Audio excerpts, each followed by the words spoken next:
Яңалыклар чыгарылышы үз эшен башлап җибәрде. Студияда Лилия Гатина алга таба кайбер темалар турында кыскача. Шолуда юбилейлар елы башланды. Шоллар һәм шәһәр кунаклары өчен нинди бәйрәм оештырылды? Йоршолда кискен респираторы вируслы инфекцияләр белән авыручы пациентлар саны әзәйгән. Үзеңне авырудан ничек сакларга? Шолда шәһәргә нигез салынуга 400 ел һәм беренче КАМАЗ йөк автомобиле чыгарылуга 50 ел тулуга багышланган беренче чаралар узды.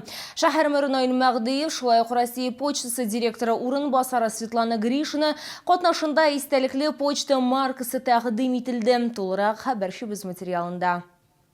Бәйрәм энергетик мәдәният сараенда Йоршолы һәм КАМАЗ дип аталган масштаблы күргәзмәдән башлады. Берләмлектә безнең көч. Йоршолы халкы һәм шәһәр кунаклары өчен КАМАЗның заманча техника линейкасы тәкъдим ителде. Челнинский элеватор построен в 1914-17 годах. Энергетик мәдәният йорты эчендә шәһәргә нигез салу һәм Бөек Ватан сугышы чорындагы көнкүреш әйберләреннән алып, завод төзелешенең архив фотосурәтләренә һәм заманча шәһәр архитектураларына кадәр сирәк очрый торган тарихи экспонатлар урнаштырылган. В этом зале продолжается история КАМАЗа. Икенче залда шәһәргә нигез салынуга 400 ел тулуга багышланган юбилей почта маркасы тәкъдим ителде. Шәһәр мэры Наил Мәгдиев һәм Россия почтасының коммерция эшчәнлеге буенча директор урынбасары Светлана Гришина конвертларга махсус штемпель белән оттиск куйды. Поздравляю вас, дорогие гости, уважаемые друзья, с этим историческим событием, 400-летием город Набережных Челнов.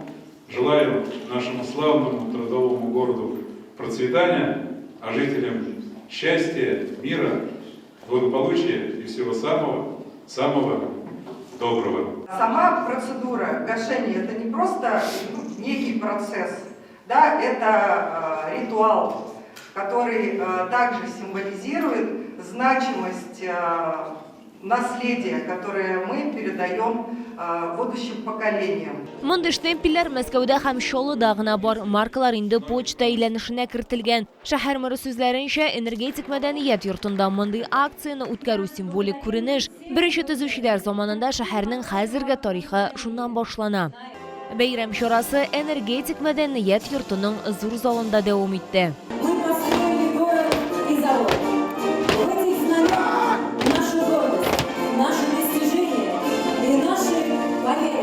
Шәһәр мэры билгеләп үткәнчә, автокала башка чагыштырмача яшь шәһәр булып санала алмый. Наил Мәгдиев беренче күченүчеләр һәм беренче торак мәйданнары һәм Брежное Челны авыл барлыкка килүе, шулай ук елга сәүдә үсеше, җирле сәүдәгәрләр барлыкка килү, хөкүмәтнең 1969 елның 14 августындагы Шолда автомобиль производствосы төзү турындагы карар турында искә төшерде. КАМАЗ – это не только станки, оборудование, конвейер, это судьбы людей, приехавших сюда со всех уголков огромной страны по зову сердца. Сегодня в Набережных Челнах живут в мире и согласии более 80 национальностей и народностей. Именно в этом наша сила, будущее, наша особая челнинская гордость. Юбилейный год – это не только праздник, но это время обновления и больших строек. Город становится комфортнее для наших жителей и камазовцев. И, конечно, развивается КАМАЗ.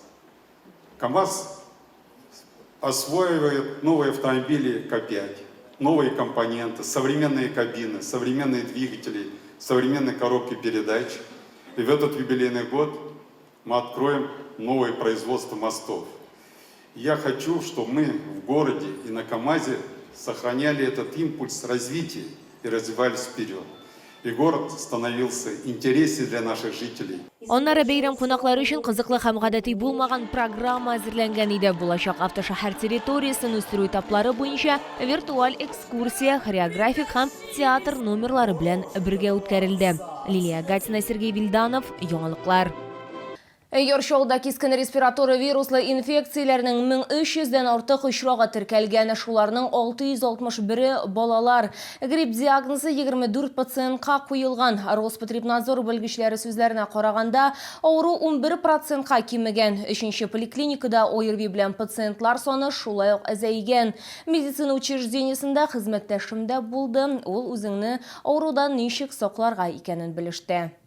Татьяна Косарева табиб-терапевтка келген, аны туңу, құры ютел, хәлсізлік һәм сүлпәнлік кебек симптомнар борщи. Назначил принимать витамин С, обильное питье, постельный режим и противовирусный препарат. Декабрда медицина учреждениесіне 3000-ге якын пациент мөрәҗәгать иткән, гыйнварда бу сон 2 тапкырга азрак. Сезон дәвамында А гриппы 6 кешедә ачыкланган. Для гриппа характерно острое начало, то есть симптомы появляются быстро, это высокая температура, то есть 39-40 у пациентов.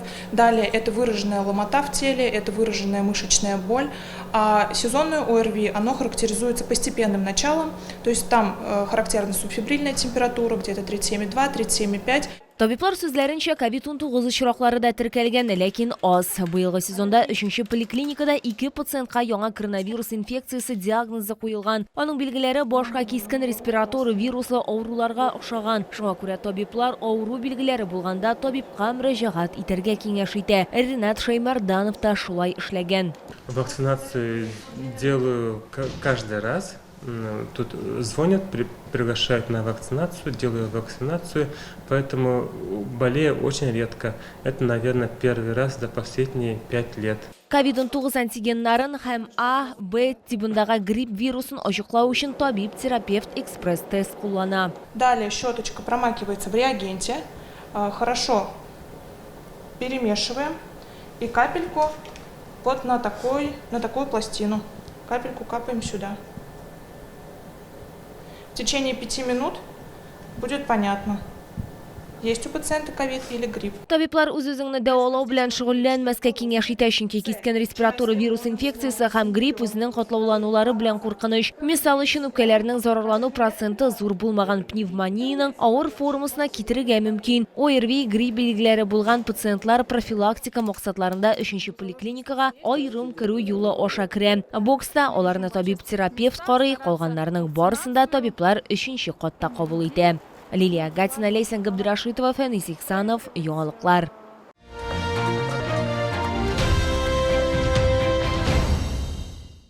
Тәмле балык алырга телисезме? Ул чагында Green Сәүдә үзәгенә килегез 1-нче кат керү автозавод проспекты ягыннан. Камчатка балыгы һәм улдыгы ярминкә күргәзмәсендә сез бик тәмле диңгез затлы ризыкларын таба алачаксыз. Кайсылары аеруча тәмле? Бу хакта алдагы материалдан белерсез. Үзегезне шатландырыгыз, туганнарыгызны һәм якыннарыгызны сыйлагыз, кунакларны Иракын чыгышның тәмле затлы ризыклары белән гаҗәпләндерегез. Аларны Камчатка балыгы һәм улдыгы ярминкә күргәзмәсендә сатып алырга мөмкин. Сайлап алу өчен 35тән артык төр балык бар. Кызыл һәм ак, кайнар һәм салкын су белән ысланган, аз тозлы, палтус, тунец, омуль, хит исә майлы балык һәм Сөләйман балыгы. Привезли вам всеми любимую королевский лосось. Чудесная рыбка, она богата витаминами, микроэлементами. Смотрите, как она лоснится. Это натуральный рыбий жир, омега-3, омега-6.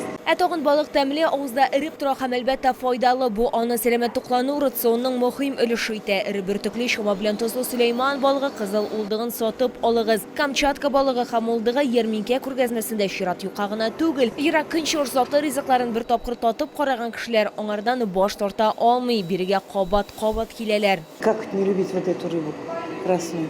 Она ж вкусная и полезная. Купил красную икру, очень нравится, очень вкусная. Мне очень нравится икра, которую они сюда привозят. Она довольно-таки свежая, вкусная. У меня день рождения, купили на день рождения бутерброды. Красный лосось. Нравится, икра вкусная. Подружка тоже вот купила, она меня угостила, мне понравилось. Вот поэтому я тоже вот приехала. Ашыгырга кирәк. Камчатка балыгы һәм улдыгы күргәзмә ярминкәсе 31 гыйнварга кадәр эшли. Яңа әзерләнгән тәмле, файдалы Иракын затлы ризыкларын әле сатып алырга өлгерәсез. Green Сәүдә үзәге 1-нче кат керү автозавод проспекты ягыннан.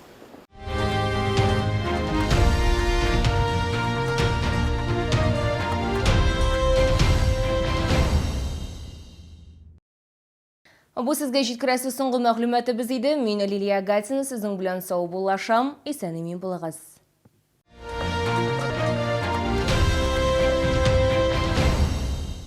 Челны, встречай! Свежие камчатские деликатесы от производителя. Королевский лосось, красная икра, масляная. С 26 по 31 января. ТЦ Грин, остановка Глобус. Приглашаем на прием к врачу-офтальмологу из Чебоксарской клиники по всем заболеваниям глаз. Запись по телефону 32 27 22. Лечение, протезирование, имплантация зубов по доступным ценам. Стоматология «Улыбка» 52 27.